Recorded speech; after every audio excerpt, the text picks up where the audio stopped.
You work hard. You earn money. You promise yourself every single month that this time, you will finally save. And yet, at the end of the month, you look at your bank balance, and it looks exactly the same. Or worse. Let me ask you a direct question. What if one of the biggest reasons you can't save money isn't just about your salary or your expenses? What if there's a deep psychological pattern sitting inside your own brain, quietly working against you every single day without you even noticing? A lot of people assume they can't save because they don't earn enough. And sometimes that's absolutely true. Real financial hardship is real. But here's what's also true. People earning six figures often can't save either. They're drowning in debt despite having a high income. The pattern repeats across all income levels. Why? It's because as your income increases, your spending usually increases at the exact same speed. Your brain automatically adjusts your lifestyle upward. A new phone, better food, more subscriptions, just a little more comfort here and there. And suddenly, all that extra money disappears. It's not because you're careless. It's because of something called present bias, where your brain prioritizes the immediate reward of today over the long-term security of tomorrow. Before we go any further, hit that like button and subscribe if you want honest money psychology, not some fake motivation. This channel isn't about getting rich overnight. It's about understanding how money actually controls your behavior, so you can finally take that control back. So here's one of the most hidden reasons many people struggle to save. Your brain treats your future self like a complete stranger. Research in behavioral economics, including famous studies from Stanford, shows that when people think about their future self, the activity patterns in the brain look different than when they think about their current self. What this means is that when you spend money today, your brain doesn't fully register the future consequence. It's a problem for tomorrow you. And since tomorrow you isn't here to complain, today you spends freely. Think about how this plays out in real life. You see a sale online. You didn't plan to buy anything, but your brain pipes up and says, "Hey, it's discounted. I'm saving money by buying this." That is a trap. You're not saving money. You're spending money you were never going to spend in the first place. Your brain releases a hit of dopamine from the sheer anticipation of buying something. You feel good for a moment, and then that feeling disappears, but the purchase stays.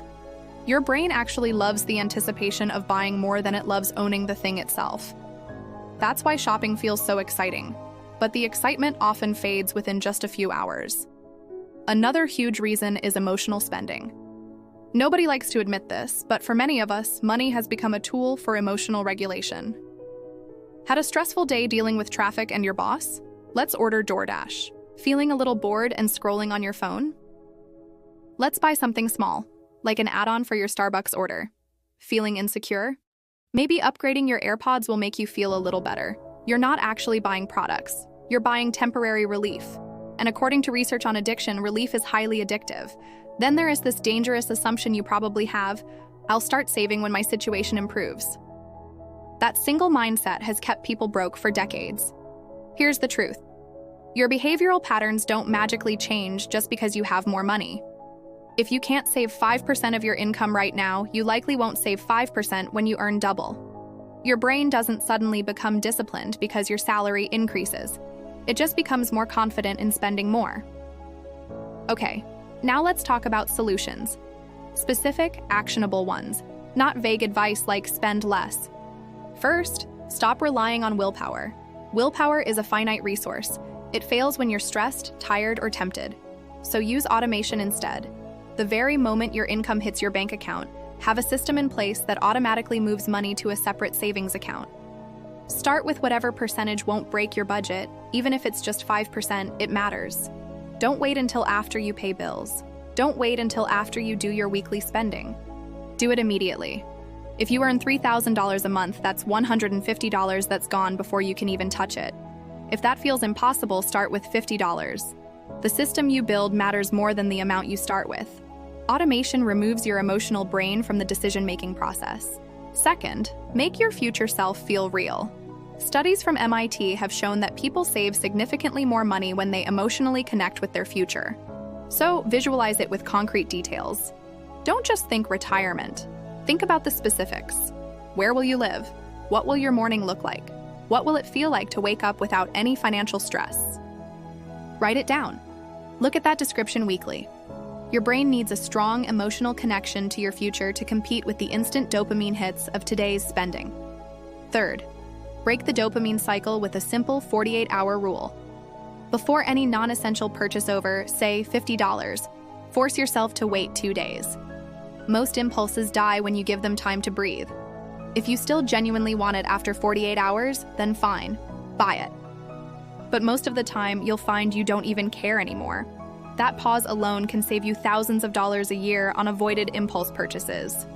Fourth, track every single expense for 30 days. This is not to shame yourself. This is to see reality. Track the delivery fees, the subscriptions you forgot about, the daily coffees. Track everything. You can use an app or even a simple spreadsheet. You will likely find $100 to $300 a month just disappearing into these small expenses. Once you see where it's going, you can redirect it. Awareness changes your behavior much faster than any advice ever will. And fifth, redefine what winning feels like. Right now, spending might give you a sense of progress or relief. You need to flip that psychology. Make your savings balance the new scoreboard. Checking your savings and seeing that number grow should trigger more satisfaction than opening a package from Amazon. Screenshot your balance every month. Watch the number climb. You have to turn saving itself into the new source of dopamine. Here's the reality. If you can't save money, it might not be because you're bad with it. It might be because you're fighting against powerful psychological patterns you didn't even know existed. But once you see how your brain works against your long-term goals, you can build systems around it to succeed. This only works if you're brutally honest with yourself about where your money is actually going. If any of this hit a nerve, comment your biggest impulse buy from this month down below. Share this video with someone who keeps saying they'll start saving next month. And subscribe to Money Mind, because understanding money psychology is the difference between working forever and finally feeling free. Thanks for watching.